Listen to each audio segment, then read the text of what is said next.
ప్రధానంగా 8వ తారీఖు నాడు ప్రధానమంత్రి గారు ఆంధ్ర రాష్ట్రానికి వస్తడం జరుగుతుంది. దాంట్లో భాగంగా సుమారుగా 1 కిలోమీటర్ రోడ్ షో ఉంది. దాని తర్వాత అనేక అభివృద్ధి కార్యక్రమాలకి ప్రధానమంత్రి గారు శంకుస్థాపన కూడా వేస్తడం జరుగుతుంది. 2014 నుంచి ఎన్డీఏ ప్రభుత్వం నినాదం ఒకే రాష్ట్రం ఒకే రాజధాని కానీ అభివృద్ధి వికేంద్రీకరణ. దాంట్లో భాగంగా దాదాపు 5 కార్యక్రమాలు ఆనాడు శ్రీకారం చుడుతున్నాం. మొదటిది నక్కపల్లిలో బల్క్ డ్రగ్ పార్క్ కోసం శంకుస్థాపన చేస్తున్నాం. ఇంకో పక్కన ఎన్టీపీసీ గ్రీన్ ఎనర్జీ దాదాపు 70,000 కోట్ల పెట్టుబడితో ఉత్తరాంధ్రలో ఆ ప్లాంట్ రాబోతుంది. నెల్లూరుకు వచ్చేగల మన చెన్నై విశాఖపట్నం ఇండస్ట్రియల్ కారిడార్ లో క్రిస్ సిటీ కృష్ణపట్నంలో ఒక నోడ్ కేంద్ర ప్రభుత్వం మనకి శాంక్షన్ చేసింది, నిధులు కూడా కేటాయించింది. ఆ నోడ్ వల్ల అనేక పెట్టుబడులు వస్తాయి, లక్షలాది మందికి ఉద్యోగాలు కూడా కల్పించగలుగుతాం. సో ఆ నోడ్ కూడా శంకుస్థాపన చేస్తాం జరుగుతుంది. ఇంకో పక్కన నేషనల్ హైవే ఆధ్వర్యంలో అనేక కార్యక్రమాలు చేపడతాం జరుగుతుంది. దాంట్లో కొత్త ప్రాజెక్టులు సుమారుగా 5,000 కోట్ల రూపాయలు ఖర్చు పెట్టి కొత్త ప్రాజెక్టులు చేస్తున్నాం.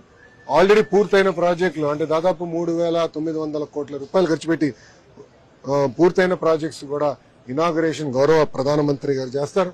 ఇంకోటి మనందరి కళ రైల్వే జోన్ రావాలి, జోనల్ హెడ్ క్వార్టర్స్ విశాఖపట్నంలో ఉండాలనేది ఉత్తరాంధ్ర ప్రజల కళ. గత ప్రభుత్వం కనీసం భూమి కూడా కేటాయించలేదు, దానివల్ల జోన్ కూడా ఆలస్యమైంది. ఇప్పుడు భూమి మన ప్రభుత్వం కేటాయించింది. భవనాన్ని కోసం హెడ్ క్వార్టర్స్ ఏర్పాటు చేసేదానికి కూడా గౌరవ ప్రధానమంత్రి గారు శంకుస్థాపన వేయడం జరుగుతుంది.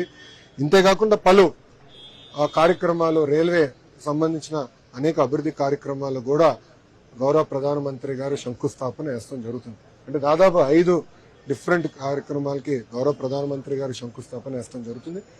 మీరు చూస్తే నేను చెప్పిన దాంట్లో కేవలం ఉత్తరాంధ్రకే కాదు, లేదంటే దక్షిణాంధ్రకే కాదు, అన్ని ప్రాంతాలకి సమానంగా పనులు చేయాలి, అన్ని ప్రాంతాలు సమగ్ర అభివృద్ధి చెందాలన్న ఆలోచనతోనే ఎన్డీఏ ప్రభుత్వం నాడు నేడు ఎప్పుడు పనిచేస్తుంది.